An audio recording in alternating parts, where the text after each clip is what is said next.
Assalamualaikum warahmatullahi wabarakatuh. Nama saya Anissa Miftah Alifiana, NIM 63010200136. Saya dari kelas 4D Perbankan Syariah. Di sini saya akan menjelaskan tentang persamaan dasar akuntansi dan mekanisme debit kredit untuk memenuhi tugas akuntansi perbankan syariah. Yang pertama ada persamaan dasar akuntansi, di mana rumusnya ada aset sama dengan kewajiban ditambah ekuitas, atau harta dalam simbol H sama dengan utang dalam simbol U ditambah modal dalam simbol M, atau yang lebih simpelnya harta sama dengan utang plus modal. Kemudian ada penggolongan akun, di mana ada dua, yaitu akun real dan akun nominal.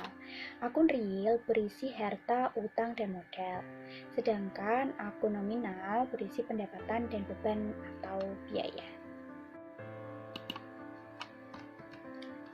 Selanjutnya ada di sini jelaskan bahwa nomor 1 itu harta. Harta dibagi menjadi 3, yaitu harta lancar, harta tetap, dan harta tak terduga. Harta lancar yang pertama dengan kode 1.1.1 ada kas, kemudian piutang, perlengkapan, sewa dibayar di muka, dan wesel tagih. Selanjutnya harta tetap dengan simbol 1.2.1 ada tanah, bangunan atau gedung, yang kemudian peralatan, lalu kemudian kendaraan. Yang ketiga ada harta tak terduga, di mana dengan kode 1.3.1 ada hak cipta dan hak paten. Semua itu harus diurutkan sesuai kode akunnya masing-masing dan diurutkan sesuai likuiditasnya, jadi yang gampang dicairkan gitu. Yang kedua ada utang. Utang dibagi menjadi 2, yaitu utang jangka pendek dan utang jangka panjang. Utang jangka pendek ada yang pertama dengan kode 2.1.1 ada utang usaha, kemudian utang beban atau biaya, kemudian utang gaji, utang bayar atau wesel bayar, kemudian utang pendapatan. Dan selanjutnya utang jangka panjang ada yang pertama dengan kode 2.2.1 ada utang bank, kemudian obligasi dan hipotek. Selanjutnya, yang ketiga ada modal. Biasanya modal didapatkan dari pemilik, jadi dinamakan modal pemilik. Yang keempat ada pendapatan, di mana ada pendapatan usaha dan pendapatan lain-lain. Yang kelima beban atau biaya yang berisi beban gaji, beban jasa, beban sewa, dan beban lain-lain yang masih banyak lagi. Yang keenam ada prif. Prif itu pengambilan harta untuk kepemilikan pribadi. Selanjutnya ada contoh persamaan dasar akuntansi, di mana di sebelah kiri ada aktiva dan di sebelah kanannya ada pasiva. Aktiva bisa disebut juga bisa juga termasuk debit dan pasiva bisa juga termasuk kredit. Jadi antara aktiva dan pasiva itu harus seimbang, harus balance. Nah, contohnya pada yang pertama, ini ada penambahan modal. Penambahan modal menyebabkan kas bertambah dan modal bertambah. Apabila kas bertambah, maka dia berada di aktiva, dan modal bertambah dia di pasiva atau kredit. Selanjutnya ada perlengkapan yang dibeli secara hutang, menyebabkan perlengkapan bertambah yang ada di sisi debit atau aktiva, dan hutang bertambah yang berada di sisi pasiva atau kredit. Begitupun seterusnya sampai selanjutnya, yaitu piutang jasa, itu tergantung akunnya masing-masing, tambah di sebelah debit atau di kredit gitu.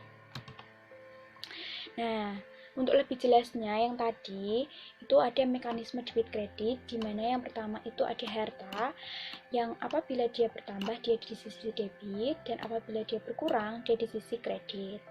Yang kedua ada utang,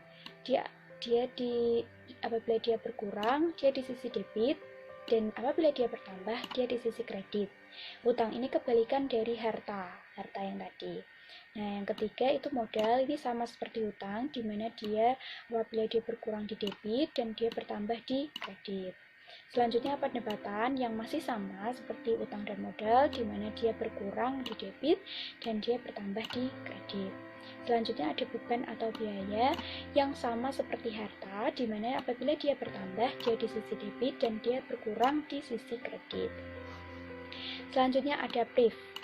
Priv itu mungkin termasuk ke dalam harta, sehingga dia apabila bertambah dia di debit dan apabila dia berkurang dia di sisi kredit.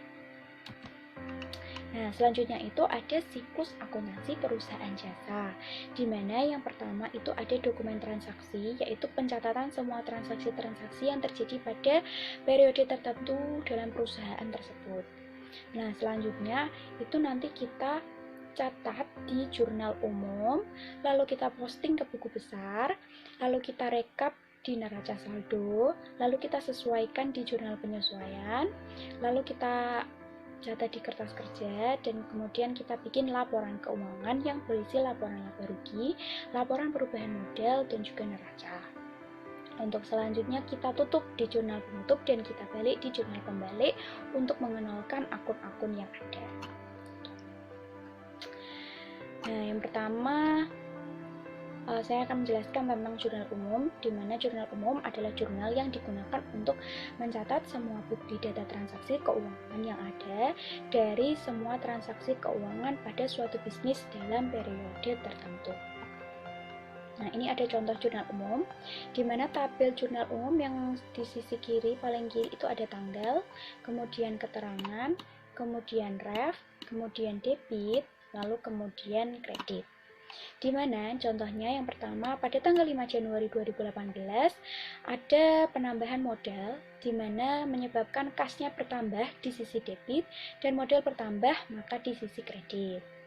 Untuk tanggal 10 Januari 2018 perusahaan menyewa yang dibayar pada awal, sehingga sewa dibayar di muka itu termasuk harta bertambah di debit dan kasnya berkurang untuk membayar itu berarti di kredit. Nah, pada tanggal 15 Januari 2018 perusahaan membeli peralatan kantor secara berhutang, sehingga menyebabkan peralatan kantor atau harta itu bertambah di sisi debit dan hutang bertambah di sisi kredit. Pada 17 Januari perusahaan membeli perlengkapan kantor dengan cara cash, maka perlengkapannya bertambah di sisi debit dan kasnya berkurang di sisi kredit. Selanjutnya ada kita mendapatkan pendapatan jasa yang menyebabkan kasnya bertambah di sisi debit dan pendapatan jasanya bertambah juga tetapi di sisi kredit. Nah, selanjutnya ada piutang. Kita mendapatkan pendapatan lagi tapi secara piutang, jadi belum dibayar tunai, sehingga menyebabkan piutang bertambah di sisi debit dan pendapatan jasa juga bertambah di sisi kredit. Nah, yang terakhir ini ada beban gaji. Kita memiliki beban gaji kepada karyawan, sehingga menyebabkan beban bertambah dan kasnya berkurang karena membayar. Jadi beban gaji bertambah di debit dan kas berkurang di kredit. Nah, selanjutnya setelah kita menyelesaikan jurnal umum, lalu kita posting ke buku besar. Buku besar itu merupakan pemindahan akun dari jurnal umum, sehingga posting dilakukan setelah membuat jurnal umum. Dalam buku besar, akun-akunnya digolongkan dalam dua tadi. Yang pertama akun real atau real akun, dan juga nominal akun atau akun nominal. Nah, ini ada contoh posting buku besar. Jadi buku besar itu kayak menggolongkan tiap akun sesuai urutan yang pertama tadi, sesuai likuiditasnya, jadi sesuai urutannya. Yang pertama pastinya kas. Jadi yang pertama tadi kan harta kan ada harta lancar, harta tetap, harta tak terduga. Nah, harta kan yang pertama 1.1 itu harta lancar. Harta lancar itu yang 1.1.1 itu kas gitu. Jadi di sini ada nama akunnya kas, nomor akunnya 1.1.1, di mana di sini tabelnya ada keterangan, ref, debit, kredit, dan saldo.